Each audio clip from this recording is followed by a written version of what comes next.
गुजरात राजनीतिक परिषद का सालाना अधिवेशन नाडियाड में हुआ था।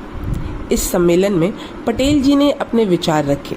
हमें राष्ट्र की स्वतंत्रता के लिए अंग्रेज सरकार के असहयोग करना चाहिए, क्योंकि कोई भी सरकार स्थानीय जनता के सहयोग के बिना प्रशासन को सही ढंग से नहीं चला सकती। अतः सरकार से निपटने का यही सही मार्ग है। वल्लभ भाई पटेल के इस प्रस्ताव को लोगों ने खुले दिल से समर्थन किया। इसी अधिवेशन में गुजरात विद्यापीठ की स्थापना के बारे में तय किया गया। कलकत्ता में कांग्रेस की सभा हुई थी।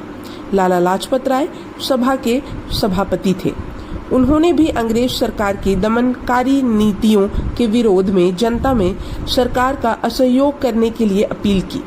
उन्होंने लोगों को नौकरी, स्कूल, दफ्तर, अदालत एवं दूसरे सभी क्षेत्रों के कर्मचारियों से नौकरी छोड़ते हुए असहयोग की वकालत की।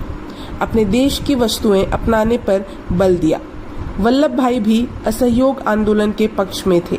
अतः ऐसी स्थिति में खुद एक आदर्श बनते हुए वकालत उन्होंने छोड़ दी। अब वे पूर्ण रूप से आज़ादी के आंदोलन में संलग्न हुए। इतना ही नहीं, उन्होंने अपने बच्चे को भी स्कूल भेजना बंद कर दिया। अपने देश के उद्योगों को बढ़ावा देते हुए उनका पूरा परिवार ही खादी के कपड़ों का उपयोग करने लगा। इन सभी घटनाओं का असर लोगों पर तेजी से पड़ रहा था। अहमदाबाद की नगर निगम ने अपने स्कूलों का संबंध सरकार से तोड़ लिया और इसके लिए प्रेरणा का काम पटेल जी ने किया था। परिणाम स्वरूप सरकार से उनका जबरदस्त टकराव हुआ। आखिर में मामला अदालत में पहुंचा, क्योंकि सरकार ने इस कदम के खिलाफ दमनकारी नीतियां अपनानी चाहिए। पर अंततः वल्लभ भाई की कार्यकुशलता एवं हिम्मत के चलते सरकार को मुंह की खानी पड़ी। सरदार पटेल वारादोली के कारण राष्ट्रीय नेता बने। वारदोली तालुका गुजरात के सूरत जिले में स्थित है। वारदोली पर अंग्रेज सरकार की खराब नजर रहती थी एवं इसका प्रमुख कारण वहां की जमीन का अत्यधिक उपजाऊ होना था। सरकार को वहां के किसानों से लगान के रूप में भारी भरकम रकम मिलती थी, लेकिन सरकार को वारदोली के किसानों की खुशहाली अच्छी नहीं लग रही थी। अतः सरकार ने किसानों का लगान बढ़ा दिया। अब किसानों को 30% अधिक कर लगान के रूप में जमा करना था। इस तरह की घोषणा सुनकर किसान इस अन्याय से बौखला उठे। गांधी जी वल्लभ भाई पटेल के पूरे सहयोग सहित इस निर्णय के विरोध में खड़े हो गए। गांधी जी 1 फरवरी 1922 को करबंदी आंदोलन की शुरुआत करना चाहते थे। गांधी जी ने किसानों से कहा, आप अधिक लगान देने से स्पष्ट इनकार कर दीजिए। वल्लभ भाई ने भी इस आंदोलन में जोर शोर से भाग लिया। वह जगह जगह गए, किसानों को संगठित करने लगे। तभी अचानक 8 फरवरी 1922 को चौरी चौरा कांड हो गया, जिसमें बहुत अधिक हिंसा हुई। प्रदर्शनकारियों का एक छोटा सा दल अंग्रेजों का विरोध करता हुआ एक गली से गुजर रहा था। कुछ पुलिस वालों ने उन्हें रोकना चाहा। इससे हिंसक भीड़ बेकाबू हो गई और उन्होंने 22 पुलिस कर्मियों की हत्या कर दी। गांधी जी ऐसी हिंसा को देखकर घबरा उठे। आखिर में उन्होंने असहयोग आंदोलन वापस लेने की घोषणा कर दी। ब्रिटिश सरकार ने इस घटना को आधार बनाकर गांधी जी को गिरफ्तार कर लिया। अब आंदोलन की पूरी जिम्मेदारी वल्लभ भाई पटेल के कंधों पर आ पड़ी। वल्लभ भाई पटेल ने किसानों को संगठित करना शुरू कर दिया। आखिर में उनकी अगुवाई में किसानों ने बढ़े हुए कर देने से इनकार कर दिया। अब ब्रिटिश सरकार ने एक नोटिस जारी किया कि जो लोग बढ़े हुए कर को नहीं देंगे उन्हें भारी जुर्माना देना पड़ेगा तथा उनकी जमीन, पशु एवं घर जब्त कर लिया जाएंगे। इस घोषणा से किसानों में भय की लहर दौड़ पड़ी, लेकिन वल्लभ भाई ने हिम्मत नहीं हारी और उन्होंने किसानों को समझाते हुए कहा, आप सभी धीरज से काम लें, साहस बनाए रखें। अंग्रेज कुछ भी कर ले, लेकिन हमारे खेतों को अपने साथ इंग्लैंड नहीं ले जा सकते। जिस प्रकार एक पागल हाथी छोटे जानवरों को कुचलने में विश्वास रखता है और शक्ति के घमंड के चलते अपनी सबसे छोटी विरोधी चींटी को अनदेखा कर देता है, पर वह नहीं जानता कि यदि यह चींटी उसकी सूंड में घुस जाए तो क्या होगा। इस प्रकार वल्लभ भाई के समझाने बुझाने पर किसान सरकार को लगान नहीं देने के लिए तैयार हो गए और खुद उन्होंने ब्रिटिश सरकार को इस आशय से सूचित किया।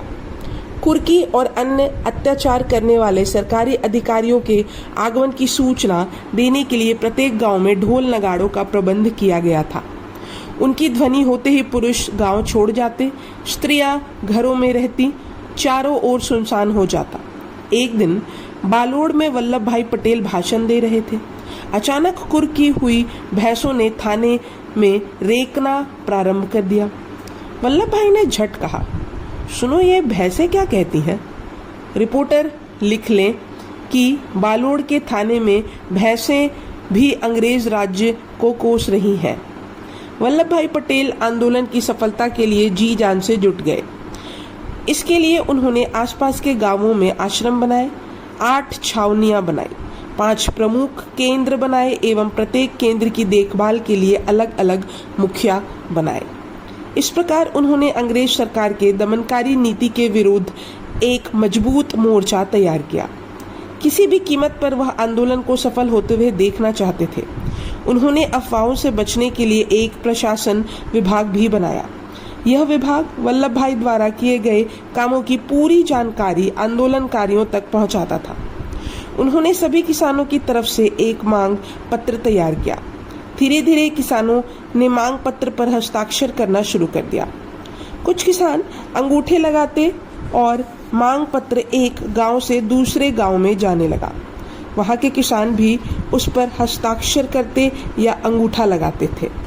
जब सरकार को इस बारे में पता लगा तो उसने कुछ किसानों को लालच देकर अपनी तरफ मिलाने का प्रयास करते हुए किसानों में फूट डालने की कोशिश की।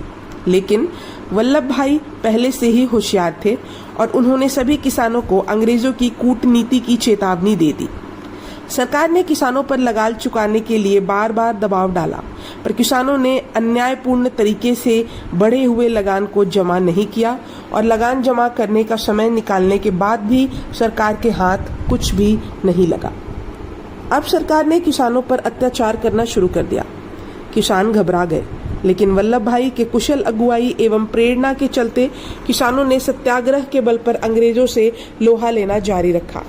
महिलाएं तक इस आंदोलन में कूद पड़ी।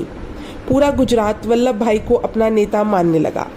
जगह जगह से उन्हें जब किसानों की एकजुटता के समाचार मिलते तो वह पहले से भी कहीं अधिक उत्साह से आंदोलन की सफलता के लिए किसानों का हौसला बढ़ाते हुए कहते, सरकार साम दाम दंड भेद के सहारे किसी भी तरह इस आंदोलन को तोड़ना चाहती है, पर मुझे आप सभी का पूरा विश्वास है कि आप धीरज बनाए रखते हुए अंग्रेजों की कूटनीति को सफल नहीं होने देंगे। वल्लभ भाई के इन शब्दों को जनता पर बहुत बड़ा असर पड़ा और लोगों ने आकाश को गूंजा देने वाले नारों से अपनी बातों का समर्थन किया। जनता में वल्लभ भाई की मांगों को सुनकर खुशी की लहर दौड़ पड़ी, परंतु सरकार ने संगठन को तोड़ने के लिए भरपूर प्रयास किया।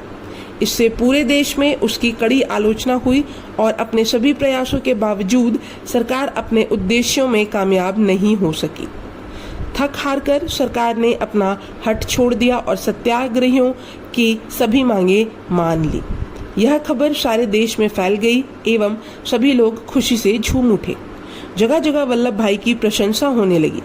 अब लोग उन्हें सरदार मुखिया के उपनाम से जानने लगे। यह नाम वल्लभ भाई को आंदोलन के दौरान महात्मा गांधी ने दिया था और वल्लभ भाई ने भी अपनी काम की क्षमता एवं कुशलता अगुवाई द्वारा इस शब्द को सार्थक सिद्ध किया था। वह आंदोलन में शारीरिक हिंसा की इजाजत नहीं देते थे। वह कहते थे, हम बिना अस्त्र शस्त्र के शांति से सरकार के विरुद्ध जितनी लड़ाई लड़ सकते हैं उतने उतावले एवं क्रोधी बनकर नहीं। हम शांति से अपनी बात सरकार के सामने अच्छी तरह रख सकते हैं। शायद यही कारण रहा है कि उन्होंने कई आंदोलन अद्भुत योग्यता से सफलतापूर्वक चलाए और अंग्रेज सरकार को कई बार उनकी राजनीतियों के सम्मुख घुटने टेकने पड़े। वल्लभ भाई पटेल का परिवार खेती से जुड़ा था, अतः वह खेतीहर मजदूरी आदि की परेशानियों की भली भांति प्रकार समझते थे। इसीलिए उनमें सभी प्रकार की समस्याओं को सुलझाने की अद्भुत क्षमता थी। खुद उनका बचपन जीवन संघर्ष की अविचल बुनियाद पर खड़ा हुआ था।